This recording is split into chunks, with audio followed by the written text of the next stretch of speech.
વાવ થરાદ જિલ્લાના થરાદ તાલુકાના બુઢનપુર ગામમાં એક ચોંકાવનારી ઘટના સામે આવી છે, જેમાં ગ્રામ પંચાયતના તલાટી અને થરાદ તાલુકા તલાટી મંડળના પ્રમુખ પ્રકાશભાઈ પટેલને એક વ્યક્તિ દ્વારા વારંવાર બ્લેકમેલ અને ધમકી આપવાના પ્રયાસ અંગે થરાદ પોલીસ સ્ટેશનમાં લેખિત રજૂઆત કરી છે. તલાટી પ્રકાશભાઈ પટેલે રજૂઆતમાં જણાવ્યું છે કે બુઢનપુર ગામનો પ્રકાશ સેગલ વારંવાર ગ્રામ પંચાયતમાં આવી ખોટા દસ્તાવેજો અને પ્રમાણપત્રોની માગણી કરે છે, જ્યારે નિયમ મુજબ જરૂરી દસ્તાવેજ ઉપલબ્ધ ન હોય અથવા તો નિયમોની વિરુદ્ધમાં કામ ન કરી શકાય તે સ્થિતિમાં તલાટી નકારી કાઢે છે. ત્યારે આ વ્યક્તિ પંચાયતના રેકોર્ડના ફોટા અને વિડીયો બનાવી બ્લેકમેલ કરવાની ધમકી આપે છે.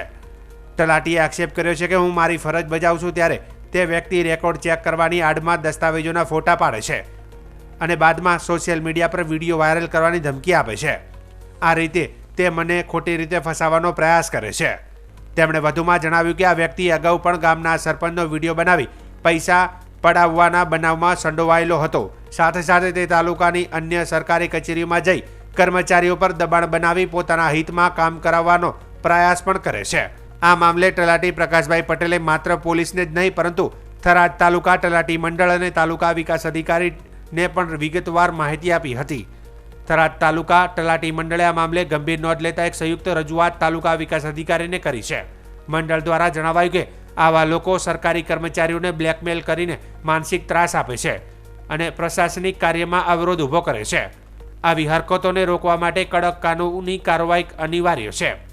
તાલુકા સ્તરે તલાટી મંડળે પણ સંદેશ આપ્યો છે કે કોઈપણ તલાટી કે કર્મચારીને ધમકી કે બ્લેકમેલ કરનાર સામે કાયદેસરની કાર્યવાહી કરવા તમામ તલાટીઓ એકજૂટ સહાય કરશે. હાલ થરાદ પોલીસે તલાટી પ્રકાશભાઈ પટેલની અરજી સ્વીકારી છે અને તે મામલે પ્રાથમિક તપાસ શરૂ કરી છે. આ વિડીયો જે વાયરલ થયો તે બાબતે હું કહું છું કે પ્રકાશ સેંગલ છે એ બુઢનપુર વારંવાર પંચાયતી આવે છે અને ખોટી મોગણી કરે છે, રેકર્ડના ફોટા પણ પડી જાય છે અને ખોટી રીતે તમારો વિડીયો કે વાયરલ કરીને તમારે બદનામ કરે છે, બ્લેકમેલ કરે છે, એ માટેનો ઈરાદો છે. અને પંચાયતે વારંવાર આવે, કોઈ જાતના કોઈ પણ ડોક્યુમેન્ટ લીધા વગર આવે છે.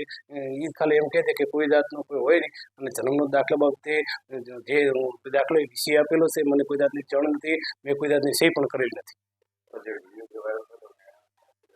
વિડીયો દેવાર છે ને એનો ઈરાદો બ્લેકમેલિંગ કરવાનો હતો, એને કે પૈસા આલો એ રીતે બધું એનો ઈરાદો હતો. વિડીયો વાયરલ કરી હતી અને જન્મ બાબતે પંચાયતે આવે છે વારંવાર આવે રેકોર્ડ પર કોઈ જાતની થયેલ નથી અને કોઈ જાત મેં દાખલો આપ્યો નથી, મેં પણ સહી કરી નથી.